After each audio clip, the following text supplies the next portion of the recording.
জানতে চেয়েছিলাম দয়াল গো, বলবেন আমারে আমি যখন মাতৃগর্ভে ছিলাম সেখানে কোন নাম দিয়েছিলেন? আমার বাবার কোন নূরেতে জন্ম নিলাম এই পৃথিবীতে না? আর জিজ্ঞেস করেছিলাম আমার দয়ালের কাছে, আমি জানতে চেয়েছিলাম আমি যে আপনার কাছে বাইয়াত হব, আপনি যদি ঘুরে আসেন, আমি তো আপনাদের চিনি নাই, আমি আপনাদের চিনি নাই, আমি আপনাদের কেমনে চিনি? আপনার লোক ডাকি যা হোক সুন্দর করে বুঝাইছে। এবার দয়ের কাছে আর দুইটা তিনটা চাওয়া থাকবে, দেখবেন লক্ষ্য করে। মায়ের গর্ভে হইতে পীর একজনই হয়েছে, উনি বললেন তার থেকে বড় বড় পীর আছে, কিন্তু কোরআন কারিমে কোনো হাদিসে উল্লেখ নাই, তাই না? যেমন ধরেন আমার আল্লাহর নবী, আমার আল্লাহর হাবিব, উনি এতগুলো হাদিস লিখছে, তার হাদিস বর্তমান আমরা মোটামুটি চলার জন্য প্রস্তুত আছি এবং চলতেছি, চেষ্টা করতেছি আমার নবীর হাদিস মোতাবেক।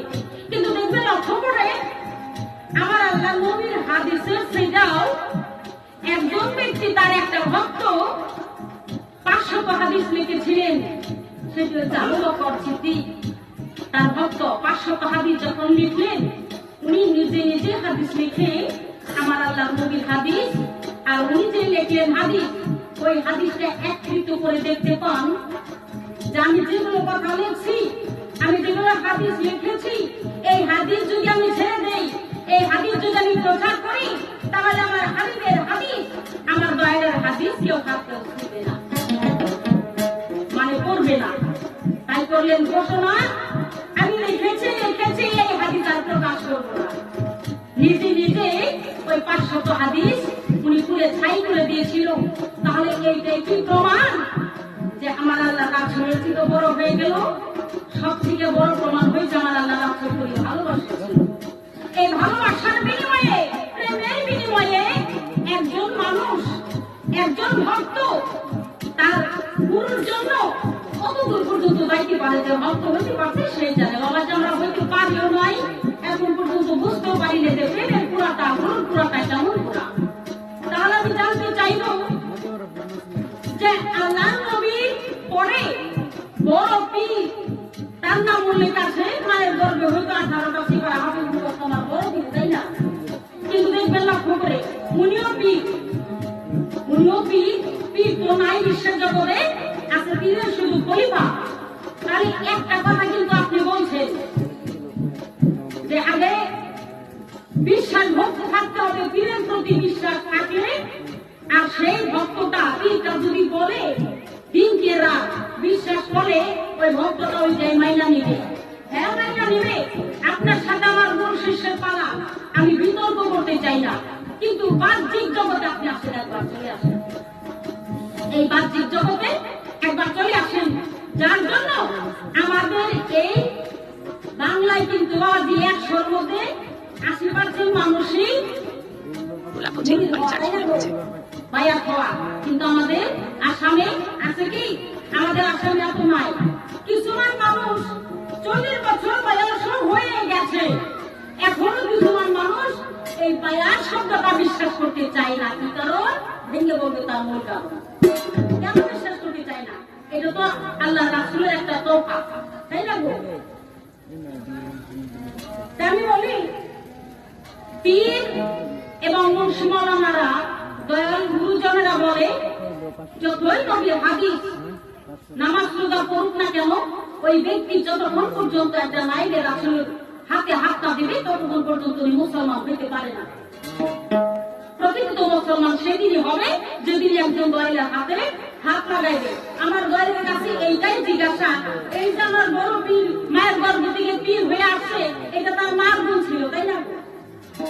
আপনি যে পীর হয়েছে বর্তমান এই বিশ্ব জগৎ, উনি পীর, এখনো পীর, বর্তমানে পীর, ভবিষ্যৎ পীর, যে উনি একজন বায়াত দিচ্ছে, তাই না? ওনার ভক্ত আছে। আমি জানতে চাই দয়াল হোক, আপনি যে পীর হয়েছেন, এইটা গুণ ছিল কার? না আপনার কোন কর্ম আছে? যদি কর্ম আছে, দয়াল আমি বুঝতে চাই আসলে পীর কাকে বলে। পীর কাকে বলে? পীর শব্দের অর্থ কি? পীর আছে কত প্রকার, সুন্দর করে বুঝাইয়েন আমার। হাদিসে কোরআনে 3 নাম পাইতে হলে 10টা সাধনা করতে হয় এই সংসারে। দয়াল ওই 10টা সাধনা কি? কারণ আজকে আমি শিষ্য হয়েছি, 2 দিন পরে ভক্ত হব, আমার তো আশা থাকতে পারে। দয়াল আপনি যদি না দেন আমার, আমি পাবো কোন জায়গায় গিয়ে? তাই দয়ালের কাছে আমার জিজ্ঞাসা, আমার জানার বিষয়। আরেকটি কথা, আমি যে শিষ্য হয়ে আছি, সর্বপ্রথম জিজ্ঞাসা করেছিলাম আমার বাবার মস্তকে যখন আমি ছিলাম তখন কোন রূপে ছিলাম, যখন আমার মা রূপে এলাম তখন কোন নাম ধরলাম, ছিলাম কোথায়, এলাম কোথায়, যাবো বা কোথায়? জানলে দয়ালের তো আমি এই কথা জবাব চাই। এই পর্যন্ত জিজ্ঞাসা করি শোনো দিয়া,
হয়ে যায়। আসলে কিন্তু আপনার দাড়ি রাখা উচিত। এখন আমি বলে যাই, এটা পালার পক্ষে বলে বা এমনও বলা বলে, কারণ আমার আল্লাহ রাসূল পাক এও কথাটা বলেছেন, একজন ব্যক্তি যদি গুনাহ সহকারেও যদি আমার সুন্নত আনতে পারে, এগুলো কথা তো প্রকাশ করে না জগে মধ্যে, কারণ আমরা আজকাল এমনি বেদিন হয়ে গেছি। ধর্মটা কি, আমার আল্লাহ রাসূলের হাদিস কি, আমার আল্লাহর দিন কি আমরা মানতেছি না। যার জন্য আগেকার যুগের মানুষ সত্য ছিল, যারা এই মুখটা দিয়ে যা কিছু কইছে তাই হয়েছে, তাদের জন্য সত্য ছিল। এই বর্তমানের যুগটা, আমাদের যুগটা আছে এমনই যুগ, এখন সততা আছে, একজন মানুষ সততা ভাইকে পৃথিবীর গায়ে হবে না। এখন আছে কি বাজি যতটুকু ছিল এখন ততটুকু নাই। আপনি বাবাজি মুরব্বীরা কি কয়, একটা মুরব্বীর কাছে যদি বসে আগেকার যুগের কথা বললে না এতটাই ভালো লাগে। ওই 1 টাকাটা বাজার করছে 1 ঢাকি, তাও নাকি বাজার করে পয়সা থাকছে। আর এখন 1 টাকার একটা চকলেটও দেয় না, 1 টাকা নাকি বেহাতি দেয়। দোকানি কাছে গেলে 1 টাকা 5 টাকা বেহাতি দেবো নাই, কিছুমান দোকানি 5 টাকা বেহাতি আছে না। আমি আশা করি পরবর্তী গান গাইতে হলে আমনের মুখে আমি দেখি দাঁড়িয়ে, কারণ দাঁড়িয়ে হেড কাজে রাখছে সেইটুকু দাঁড়িয়ে হয়েছে একটা মানুষের সৌন্দর্য। দাঁড়িয়ে মুখে যার আছে, একটা বেদিতে যদি হয়, চুরি করেও যদি যায়, কেউ যদি মুখে থাপড় লাগায়, হ্যাঁ বলি তো অপরাধ করছে না, বলে এমন করে মারিস না, তাহলে একটা দাঁড়িয়ে যদি কতটা মানুষের মায় মত আছে। আশা করি দাঁড়িয়ে আপনি যাইছেন। এবার বেশ বেশ বলিয়া